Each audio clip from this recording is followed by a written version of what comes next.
بسم الله الرحمن الرحيم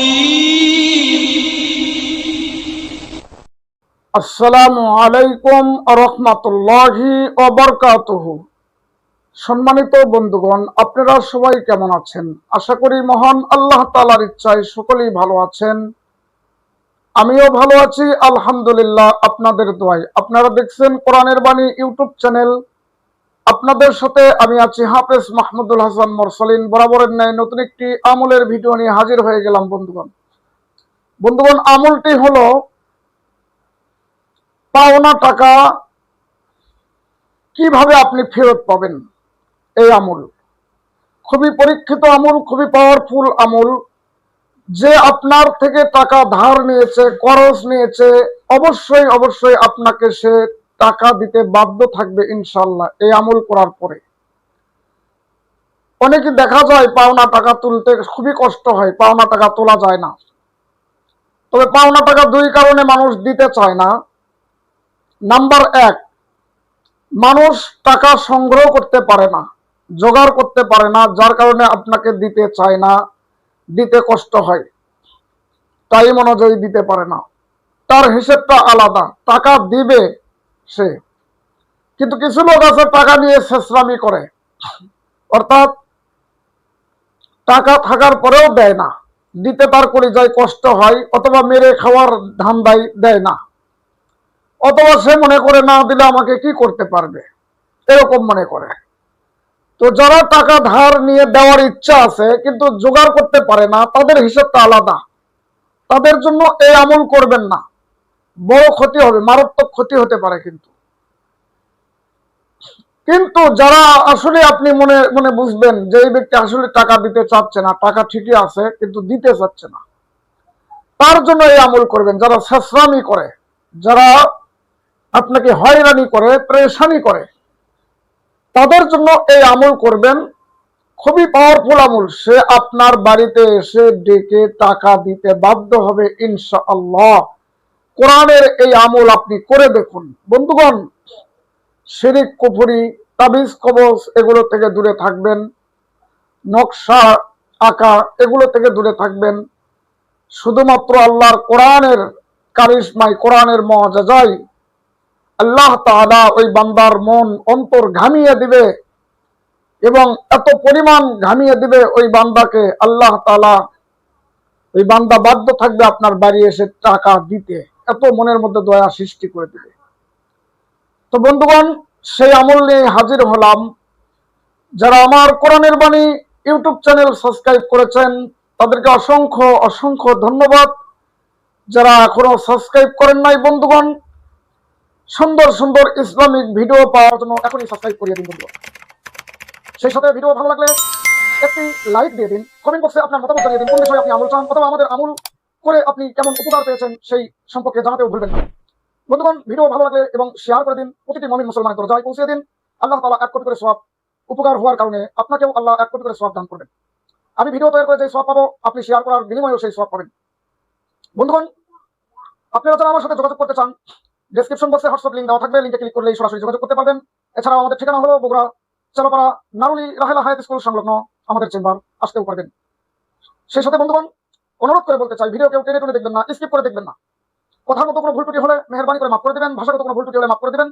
সেই সাথে বন্ধুগণ, আমার পাশে আপনারা থাকবেন, এরকম সুন্দর আমলের ভিডিও আপনাদেরকে দেওয়া হবে ইনশাআল্লাহ। তো চলুন বন্ধুগণ, আর কথা না বাড়িয়ে এখনই আমল দিয়ে দেবো ইনশাআল্লাহ। বন্ধুগণ, আমলটি হলো, আপনি কি করবেন, আপনি সুন্দর করে পাক পবিত্রতা হয়ে আপনি ওযু করে জায়নামাজ একটা বিছায়া নিয়ে আপনি সর্বপ্রথম আমল করবেন 2 রাকাত সলাতুল হাজত নামাজ, অর্থাৎ সলাতুল হাজত নামাজ আপনি আদায় করবেন, সলাতুল হাজত আপনি পড়বেন বন্ধুগণ। 2 রাকাত নফল সলাতুল হাজতের নিয়ত করে আপনি নামাজ আদায় করবেন। হাজত শব্দের অর্থই হচ্ছে সমস্যা, আর সলাত শব্দের অর্থ হচ্ছে নামাজ। তো বন্ধুগণ, এই জন্য সমস্যার নামাজ আপনি 2 রাকাত আদায় করবেন, যেহেতু আপনি পাওনা টাকা ফিরে পাচ্ছেন না, এটা আপনার জন্য সমস্যা। তো 2 রাকাত সালাতুল হাজত আদায় করে আপনি কি করবেন, কিছু পরিমাণ চিনি নেবেন, চিনি কাগজের মধ্যে কিছু পরিমাণ চিনি রাখবেন, এই যে এই পরিমাণ চিনি রাখবেন, এতটুকু পরিমাণ হলেই হবে। চিনি আপনি রাখলেন, চিনি রেখে আপনি নামাজ শেষ করেছেন, 2 রাকাত নামাজ সালাতুল হাজত নামাজ শেষ করেছেন, করে চিনি রাখবেন। আপনি এই চিনি সামনে নেবেন, নিয়ে আপনি কি করবেন, 3 বার ইস্তেগফার পড়বেন। আস্তাগফিরুল্লাহাল্লাযী লা ইলাহা ইল্লা হুয়াল হাইয়ুল কাইয়্যুম ওয়া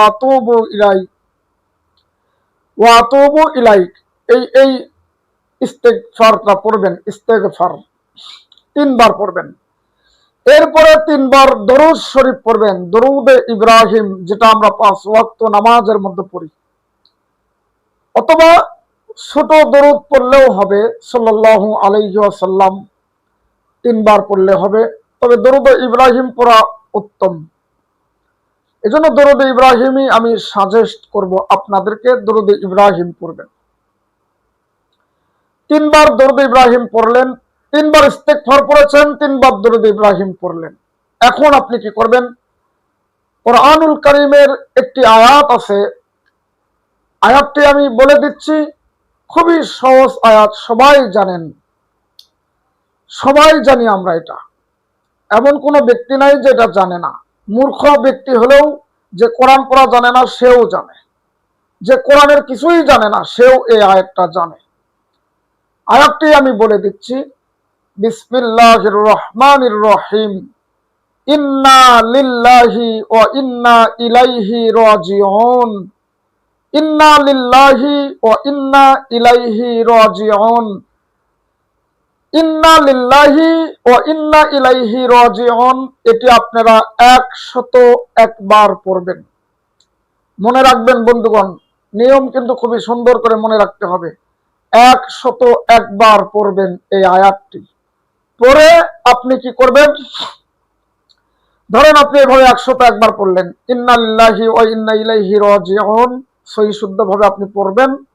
পরে যখন 101 বার হবে তখন আপনি কি করবেন, এভাবে নিঃশ্বাসটা টান দিয়ে নেবেন, এভাবে নিঃশ্বাসটা টান দিয়ে নেবেন,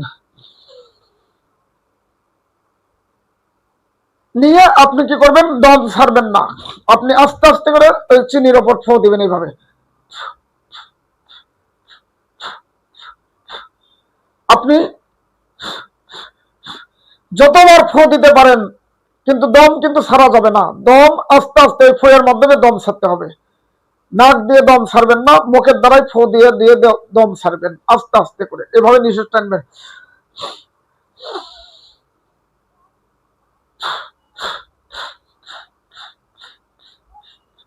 যতবার আপনি ওই নিঃশ্বাসটা বের হতে যতগুলো ফু লাগে আপনি দিতে পারবেন, যতগুলো দম খন্ড খন্ড করে বের হবে আপনি দিয়ে দিবেন, ইনশাল্লাহ কোনো সমস্যা নেই। এটা একটা টেকনিক, এই টেকনিকে আপনাকে কাজ করতে হবে বন্ধুগণ। নিঃশ্বাস টেনে নিয়ে আপনাকে দম দিতে হবে, আস্তে আস্তে দম বের করতে হবে, ফু বের করতে হবে আস্তে আস্তে। বুঝতে পেরেছেন আশা করি। এখন কি করবেন আপনারা বন্ধুগণ, এই চিনিটা আপনি যে জায়গায় পিঁপড়ার ভাষা আছে, পিঁপড়া ঘোরাফেরা করে, কালো হোক লাল হোক, সেই পিঁপড়ার কাছে নিয়ে গিয়ে, ভাষার কাছে নিয়ে গিয়ে চিনিটা কাগজ সহকারে খোলামেলা ভাবে রেখে দিবেন। ওই পিঁপড়া যদি আপনার চিনি একবার খেয়ে ফেলে অথবা টাচ করে শরীরে লেগে ফেলে চিনির সাথে, দেখবেন আপনার কাজ শুরু হয়ে গেছে ইনশাআল্লাহ।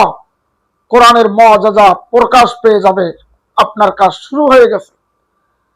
তো আপনি কি করবেন, ওই চিনিটা পিঁপড়ার ওখানে রাখবেন, পুরোটাই যেন পিঁপড়া খেয়ে আস্তে আস্তে শেষ করবে অথবা তারা নিয়ে যাবে। তো আল্লাহর ফজলে করমে আপনার টাকা যে নিয়েছে সে যেখানেই পাক, চুরি করে হোক আর যেভাবেই হোক, আপনার কাছে এসে সেই টাকা 7 দিনের মধ্যে দিতে বাধ্য হবে ইনশাআল্লাহ। সর্বোচ্চ 7 দিন আর সর্বনিম্ন 3 দিন আপনার আমলের পাওয়ার যদি বেশি হয়, ইমানের পাওয়ার যদি বেশি হয়, 3 দিনের মধ্যেই দিয়ে যাবে, সর্বোচ্চ 7 দিন। বন্ধুগণ, এই কাজ তাদের জন্য যারা ইমানের বলে বলিয়ান, যারা মনে করে করলে হবে কি হবে না এরকম মনে করা যাবে না, কারণ এই বাণী আল্লাহ সুবহানাহু ওয়া তাআলার। যারা ইমানের বলে বলিয়ান, যারা 5 ওয়াক্ত নামাজি, তাদের জন্য এই কাজ প্রযোজ্য। যারা ইমানের কমতি আছে, যারা মনের মধ্যে দুর্বল আছে, তারা এই কাজ করতে যায় না, ক্ষতির মধ্যে পড়ে যাবেন। এজন্য ইমান ঠিক করেন, ইমানের বলে বলিয়ান হন, তারপরে এই কাজ করেন। তো বন্ধুগণ, এই ছিল আজকের আমল। যদি বুঝতে কোনো সমস্যা হয়, আমার হোয়াটসঅ্যাপ লিংকে ক্লিক করে যোগাযোগ করতে পারবেন, অথবা কমেন্ট বক্সে আপনারা মতামত প্রকাশ করতে পারবেন, জানিয়ে নিতে পারবেন কোনো জায়গায় বুঝতে সমস্যা হলে। আশা করি বুঝতে পেরেছেন। পরবর্তী ভিডিও পাওয়ার জন্য কোরআনের বাণী ইউটিউব চ্যানেলের সঙ্গেই থাকবেন। আল্লাহ তাআলা সবাইকে কবুল করুক, নেক হায়াত দারাজ করুক। আল্লাহুম্মা আমিন।